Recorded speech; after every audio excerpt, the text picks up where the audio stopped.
Hi, this is Kelly with the Two Broads Talking Politics podcast. This is the 15th episode of our Vote Her In series with author Rebecca Sive, where we look at the movement to elect our first woman president. On today's episode, we speak with Chicago City Clerk Anna Valencia. If you'd like to hear the other episodes in this series, you can go to twobroadstalkingpolitics.com/voteherin or find them in our regular feed anywhere podcasts are found.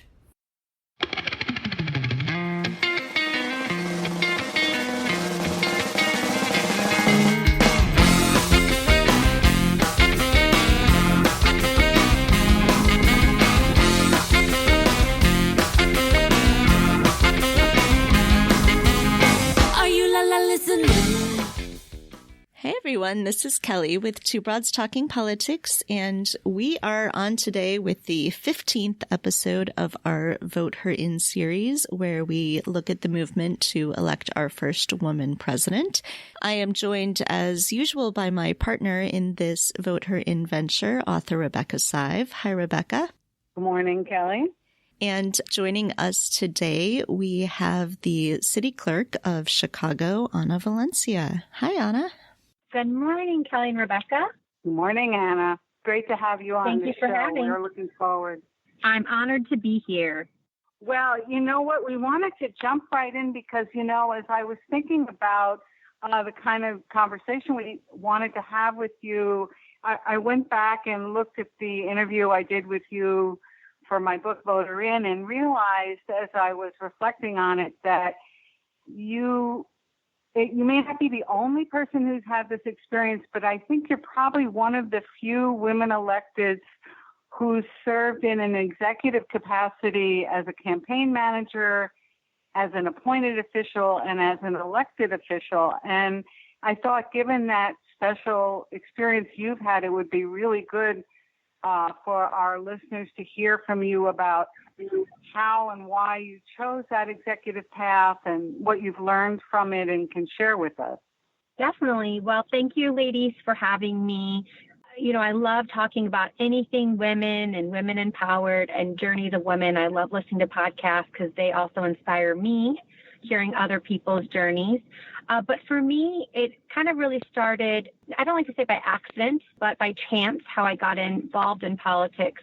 I grew up downstate Illinois, about 5 hours south of Chicago. My dad in the trades, my mom at a nonprofit, and I was first in my family to go to college at the University of Illinois. And at the summer going into my senior year of college, I got an opportunity to be on a local judge's race. And at the point where actually my father got me on the race, the woman that cut his hair, he had been talking to, and she said, "Oh, my husband's a lawyer. He's running for judge." And my dad said my daughter's interested in politics and government. And 48 hours later, I had myself a great internship. And really, that opened my eyes to something that I never even saw a possibility of, being able to go out and talk to voters and try to, run on your issues and get good people elected. And so what I thought I was going to be a lawyer, because in my community, lawyers were what were considered successful. And I think my father desperately wanted me to be a lawyer and change the trajectory of our family. But it wasn't really for me. And I didn't go to law school. I ended up, from that connection of the judge's race, met some folks that were working for then Senator Obama, who was running. I graduated in 2007 of May, so great time for the president just to be kicking off. And I actually, 2 weeks after college, got a job in Virginia with the state party as an organizer. So I packed up my bags, lived in supporter housing, knocking doors 7 days a week, and started my first journey into politics. And to answer your question, Rebecca, you really don't know what you can be if you don't see it. And when I came back to Illinois after the Virginia cycle, it was a very small network of other folks that worked in campaigns that recognized something that I didn't see, of talent and hustle and hard work, that kind of helped me put myself on a path to jump on different campaigns. What I did notice, though, being in campaigns and kind of moving up in this world, were not a lot of women and not a lot of people of color.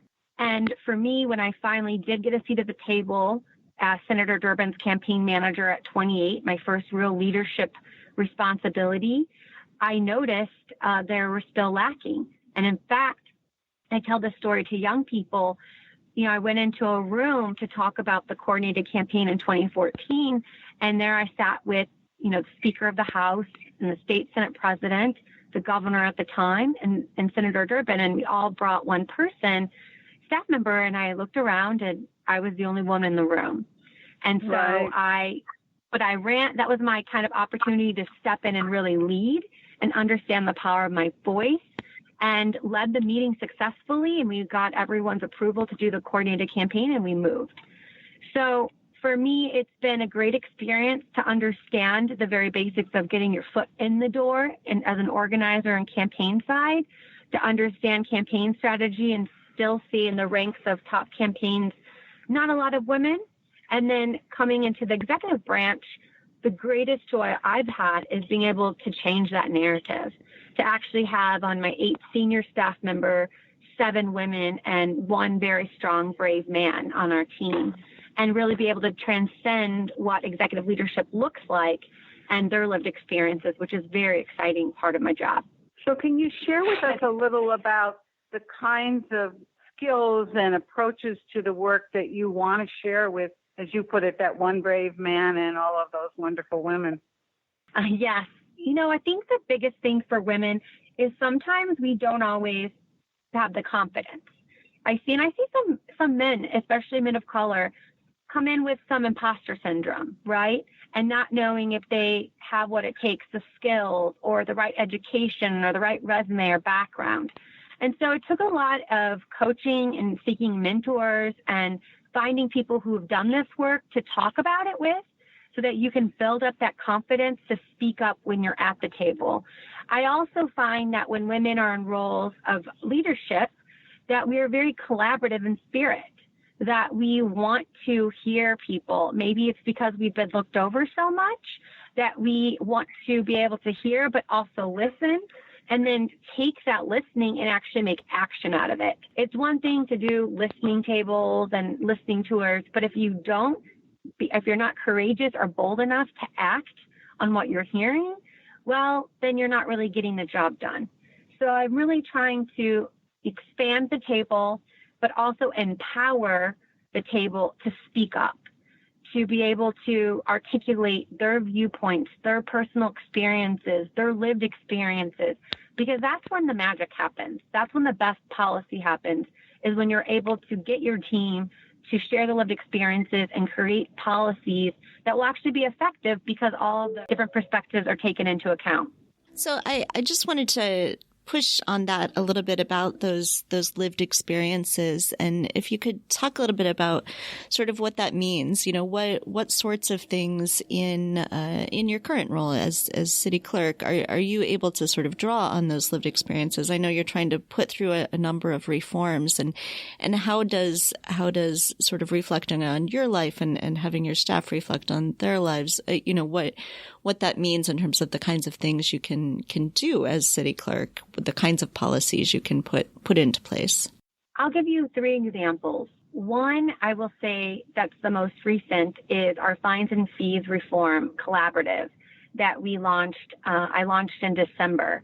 And I launched this with a lot of parents and department heads and other elected officials because I heard so many stories and lived experiences of government putting barriers in people's lives instead of removing those barriers.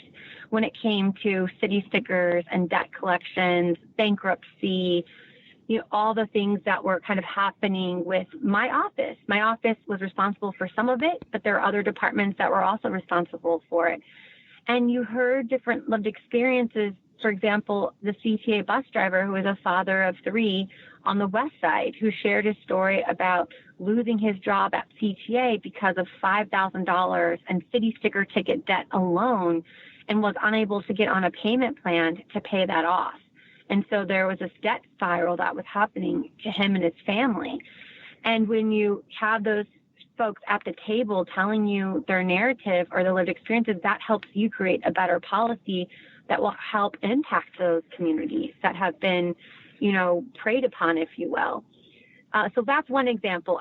Another example I will say from my teen zone experience. We were sitting around one day talking about how we got our foot in the door in government and how we even knew government was a career, elected office or a policy position, being a chief legal counsel, being a community outreach person. And a lot of them are very similar narratives. A lot of them are first in their family to go to college, and there wasn't a career booth that said sign up for government careers. So what we wanted to do and what we did is we started exposing how can we in our world as city clerk use our platform to do as much good as possible and expand just on our basic operations. So with CPS, Chicago Public Schools, we launched a civic engagement program for high school youth called Next Gen City Council. This will be our third year entering in fall. We work with 10 neighborhood high schools from Roseland at Sanger and Roseland to Benito Juarez and Pilsen to Michelle Clark and Austin community. And we work with high school students to teach about local government and how you can be civically engaged in local government and make huge impact now. And you don't have to wait until college or be an adult. You can know what's happening now. And what's been the beauty of this is being able to see students come in and find their voice and sit tall in the alderman's seats and collaborate and talk to other students from across the city about issues that are happening to them, and then creating their own city ordinances that really impact what is happening in the community, and then seeing them speak about these ordinances and voting on them. And it is beautiful to watch. And this actually, after this last Next Gen City Council in May, one of the ordinances, the top 4 that finished, that they got the highest votes, I am personally introducing into City Council so that they can see that their work actually made a law happen. So I think those 2 examples, and the third, which is near and dear to my heart, and I know to you too as well, is women and girls. So last October, I launched a women and girls group, working groups, the status of women and girls, and we came up with 22 recommendations with 120 women from all walks of life, from the hotel workers at Unite Here to, Executive Vice President Northern Trust, to everyone in the middle, high school students, college students, et cetera.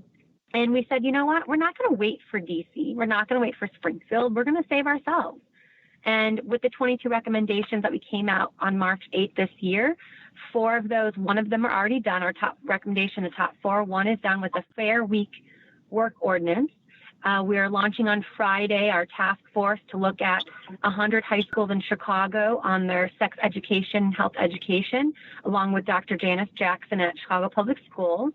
We're working with the Illinois State Police and Lieutenant Governor Juliana Stratton about how to clear up the backlog for sexual assault evidence kits. And hopefully by January, we'll be launching the date and location for our Young Girls Summit, which will be next fall in 2020, with 500 young girls coming together from 13 to 24 to talk about what does safety in Chicago mean to them here, and how can we support them to thrive in Chicago.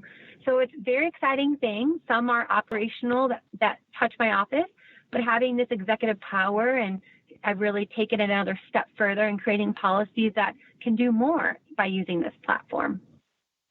So, Anna, you are really an inspiration, I know. And I know that when we look around, and you mentioned a couple of people, other women in important positions in the state of Illinois, and there are women in similar positions in other states. This obviously is something very different than it used to be. And so I'm wondering if you could talk a bit about you've talked a little bit about the policy partnerships, but how you see this partnership with women like the Lieutenant Governor and others rolling out as we look toward the next presidential and the possibility of electing a woman president. And I would just sort of note parenthetically that if we are to elect a Democratic president, it will be due to women voters. So I'm wondering how you see that opportunity to organize. Yeah, I think it's imperative that women support women, and that women who are empowered empower other women. It's a no-brainer, actually. If we're going to get to the White House, that has to happen.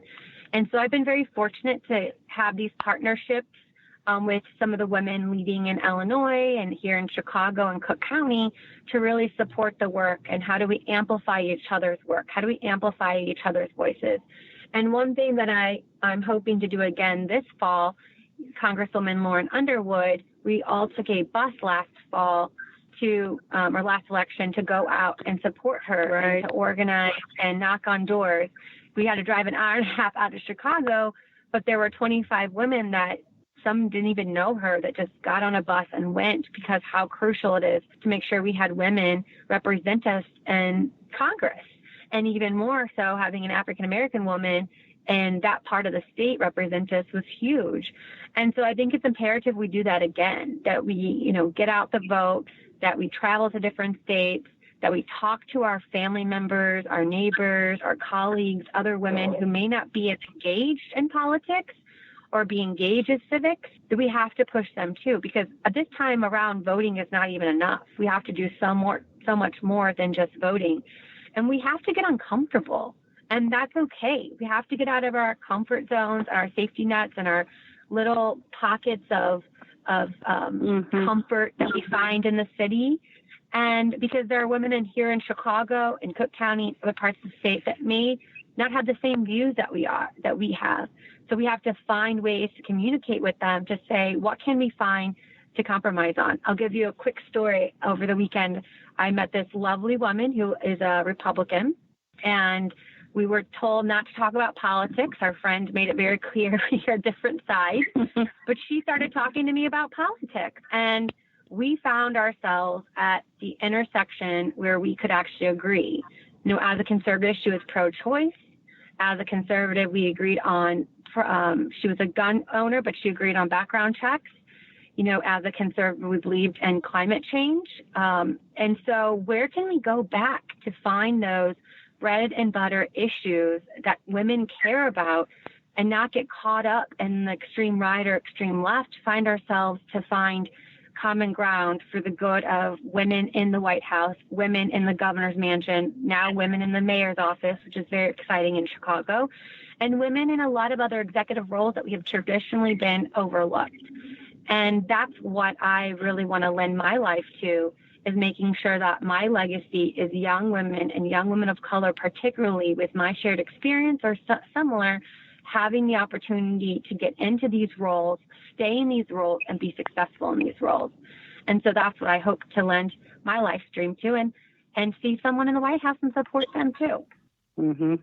Could you give a little maybe advice for anyone who's thinking about either running for office themselves or wants to help their daughters maybe think about running for office, what you want to make sure they're thinking about and focusing on? I think for the daughters, that confidence building can never start early enough. Just say yes to everything she wants to do. Never stifle her dreams. Nothing is too big. My parents were always, always supportive of everything I wanted to do, even if they didn't feel like they were. My dad told his friends that I was going through a stage when I was doing campaign work and that I was going to be out of that stage. And I remember when I got my first business card with the Senate Democrats, he was like excited that I had a real job. He won't admit that now, but they were always supportive. Even if they didn't understand what I was trying to do, they never stifled my dreams, which I can never say enough. So if you have young daughters, just be supportive in whatever they want to do. And second, I think for women that want to run for office, just do it. There is never the right time. You're never going to have all the pieces together. But if it feels right for you, then do it. And I think raising money was probably one of the hardest things that women candidates have to overcome, that we as women have to be better job at writing the checks for other women and making sure that we volunteer on their campaign, help with petitions, write checks, support them in any way that we can. And so when you decide to run, I think it's easier to kind of get the support. I think the hardest thing we do, and we need to do a better job, is once those women get into office, how do we still support them? Because it can be very lonely at the top, and especially as a woman of color and being young, being 34, coming into office at 32, I was very overwhelmed about how to lead. I was unsure how to authentically lead like a woman because I had seen only men lead. And it took some therapy, some really other strong women leaders of color to turn to. There's not a lot of us. and a supportive husband and supportive friends that really helped rally around me to make sure that I could be successful in this position. Because if I'm not successful, the mayor is not successful, Juliana Stratton is not successful, Kim Fox is not successful, Dr. Janice Jackson's not successful, then it'll be hard for any other woman to come and take on those roles. So one other thing, Anna, I love your phrase, authentically leading like a woman. And I wonder if you could just in closing share with us, what are the specific aspects of that leading? I know you mentioned collaborative efforts before, but, what are the qualities? Because after all, women have to win the same way men do. They have to get more votes, right? And whether it's in the campaign or you're presenting something to the city council. So can you share with us just a little bit about what those qualities are? I definitely think relationship building. Relationships is everything in politics. And this is universal besides just gender. You have to be kind to people. You have to hear people. You have to give them an answer and be responsive. No is an answer, right, but don't leave them in the gray area. If you don't have relationships, there's no collaboration. People have to trust you. They have to realize if you say you're going to do something, that you do it. And if you can't do it, to give them an answer and why. Maybe it's not this time, but the next time. So I think you have to be communicative. I cannot underscore that. If you cannot communicate properly, whether that's a media message, whether that's, a town hall, whether that's between your own staff and team, you will fail. That is huge. And I think it's just this kind of intuition, relationship building, being kind, but I understand being, there's a tendency, I think, sometimes for women in the older generation, and I don't want to make it just everyone in the women older generation, but I understand. I understood Hillary a lot better this last cycle than I did the first time she ran for president. The first time she ran for president, I was with President Obama, and I didn't understand Hillary. But the second time, I was a lot older, and I actually had been in positions where I understood where she was coming from. To be the only woman in the room back in the early 90s, or to be doing the things she did, was totally out of her element, and not a lot of women doing that. So I think over time, there are women who kind of harden themselves or guard themselves because it's a necessity to do this job. And I find myself sometimes that guard goes up, that distrust goes up, that hardness to cover yourself going on the battlefield comes up. But you've got to find ways to stay connected to the work, grounded to the work, authentic to the work, to not harden yourself, because voters can feel that. People that you're trying to build relationships with, other elected officials that you need, can feel that. And if you go through that approach through life, you're not going to get very far. So I would just say on a personal note that I'm part of that earlier generation, as our listeners know, and that you're speaking of, and many times experienced being the only woman in the room. And I say constantly, wherever I can, it is so much better when you can share the work with other women and let your guard down. And if you're feeling threatened, to talk about it. So I'm really glad you mentioned that. And I understand, because I think it was a totally different time. And I've seen progress, but still, 4 years ago or 3 years ago, I found myself maybe 2 other women in the room. And it was so helpful to leave that meeting and go immediately and find them and ask, how to navigate something, or how we were going to get our principal to turn their thinking or turn their direction. So it's getting a little easier, but we still have ways to go. My senior staff often laughs. We'll have a conversation like, oh, it was exhausting today. I had to go out in the real world and deal with these other offices who aren't female-led, or, and so we laugh about it, but it's still true. We still have work to go, but we have to understand the women that are ahead of us and the things that they've done and pay homage to that. And then the women that are coming up with me now at this age, and find our bridges to each other and support each other in the best way that we can. Well, speaking of supporting each other, we know that you've got lots to do. You've told us some of it. I hope you'll come back and keep us posted. So, yes. As you I love this. Wonderful symposium and all the rest of it. So, Kelly, any final words? And then we say thank you. Yeah, I'm so thrilled to see, Chicago and really in a lot of ways, Illinois being led by women. I think it's so amazing to see. And so I love the work that you're doing and the ways that you're all working to try to make government more accessible. And, it's just really fantastic. So thank you so much for that. Thank you, Kelly. Thank you, Rebecca. This is all things women is my favorite thing, my topic. So I'm happy to come anytime. Thank you for thinking of me today. Thank you. Right. The Vote Her In segment is a collaboration of Two Broads Talking Politics and author Rebecca Sive. Our theme song is called Are You Listening off of the album Elephant Shaped Trees by the band Immunuri, and we're using it with permission of the band. Our logo and other original artwork is by Matthew Weflin and was created for use by this podcast. You can contact us at twobroadstalkingpolitics@gmail.com or on Twitter or Facebook at Two Broads Talk. You can find all of our episodes at twobroadstalkingpolitics.com or anywhere podcasts are found.